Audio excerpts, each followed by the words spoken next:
नमस्कार, मैं हूं Amod Srivastava. Amazing thought, amazing message, amazing information की दिशा में आज एक कदम और आगे। आज के इस दो चिंतन का विषय है गुरु की विशेषता और शास्त्रों का सार है गीता। आपको ये मेरा वीडियो अच्छा लगे तो लाइक करें, शेयर करें और लाल बटन दबाकर सब्सक्राइब अवश्य करें। साथ ही बेल आइकन दबाना बिल्कुल ना भूलें। कोविड के संदर्भ में जब तक दवाई नहीं तब तक कोई ढिलाई नहीं। आज की प्रथम चिंतन का विषय शास्त्रों का सार है गीता। गीता भगवान श्री कृष्ण की वाणी है। इस वाणी के माध्यम से जन कल्याण होता रहा है और होता ही रहेगा। इसमें भगवान ने अर्जुन को जीवन में कमलवत जीवन जीने की शिक्षा दी है, प्रेरणा दी है। गीता नायक भगवान श्री कृष्ण ने कहा कि ये ज्ञान मैंने पहले भी दिया था, ये ज्ञान परंपरा से चला आ रहा है। इस ज्ञान को मैंने पूर्व में भी दिया था और ये ज्ञान परंपरागत रूप से चलता आ रहा है। हे अर्जुन, लुप्त हुए ज्ञान को मैं फिर से प्रकट कर रहा हूं और इसके लिए ही मैं पृथ्वी पर आया हूं। मैं इस ज्ञान को तेरे माध्यम से प्रकट करता हूं और इस दुनिया को बता रहा हूं, क्योंकि तू मेरा प्रिय है, मेरा भक्त है, मेरा शिष्य है और मेरा सखा भी है। इसलिए मैं इस ज्ञान को तुझे ही दे रहा हूं। मित्रों, यह ईश्वरी ज्ञान हमें और तुम्हें भी मिल सकता है। प्रभु श्री कृष्ण तुम्हारे सम्मुख भी उपस्थित हो सकते हैं। बस शर्त एक ही है कि तुम्हें अर्जुन बनना पड़ेगा। पार्थ जैसी स्थिति बनानी होगी, विश्वास करना होगा। आप अपने मन को वैसा बनाओ तो सही। वो खड़े हुए हैं। आइए हम सब इस दिशा में कदम बढ़ाएं। आप अपने मन को अर्जुन जैसा तो बनाइए, वो सरलता अपनाओ, वो श्वेत रूप अपनाओ। कृष्ण तो अपना रंग भरने के लिए तैयार ही खड़े हुए हैं। आइए हम सब इस दिशा में कदम बढ़ाएं कि गीता को सुगीता बनाएं। अथर्व गीता का गान करें, गीता को पढ़ें, गीता का श्रवण करें, मनन करें, चिंतन करें और अपने जीवन में अच्छी बातों का आत्मसात करें। समस्त शास्त्रों का सार गीता ही है।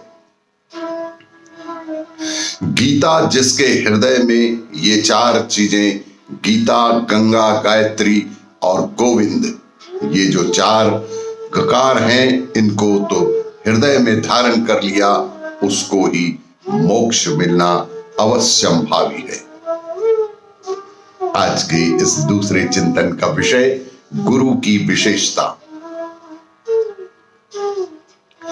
ज्यादातर लोग गुरु की विशेषता देखने में लगे रहते हैं कि वह कुछ चमत्कार कर दे और स्वयं अपना पात्र नहीं तैयार करते। अपनी पात्रता को सिद्ध करो और उसके बाद देखो गुरु का क्या क्या चमत्कार हो सकता है।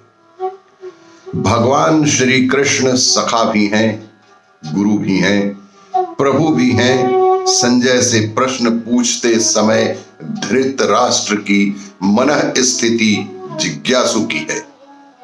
संजय से प्रश्न पूछते समय धृतराष्ट्र की मनः स्थिति जिज्ञासु की है। मेरे और पांडु के पुत्रों के युद्ध के मैदान में क्या किया? धृतराष्ट्र मय के भाव से ग्रस्त है।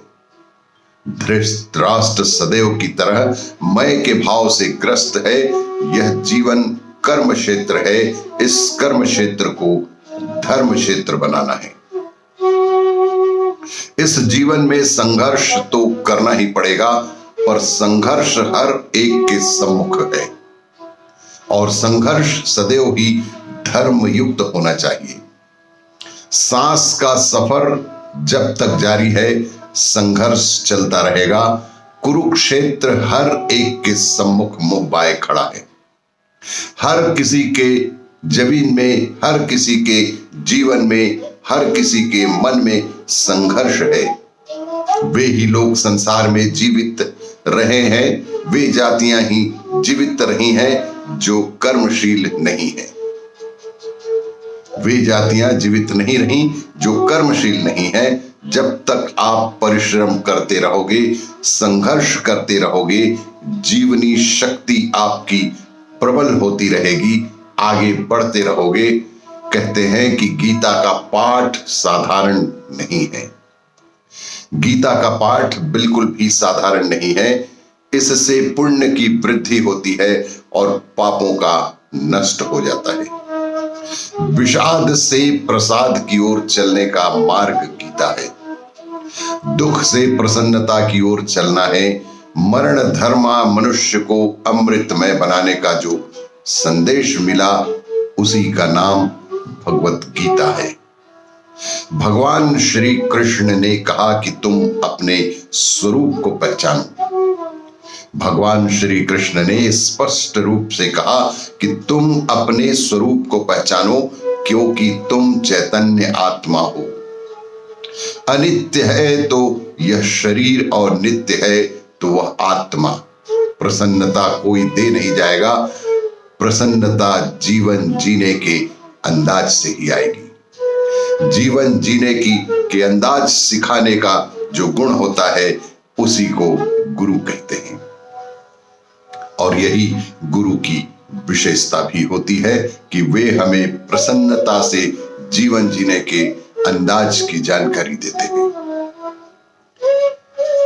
और भी इसी तरह की जानकारियों के लिए देखते रहिए मेरा वीडियो। लाइक करें, शेयर करें और सब्सक्राइब अवश्य करें। धन्यवाद।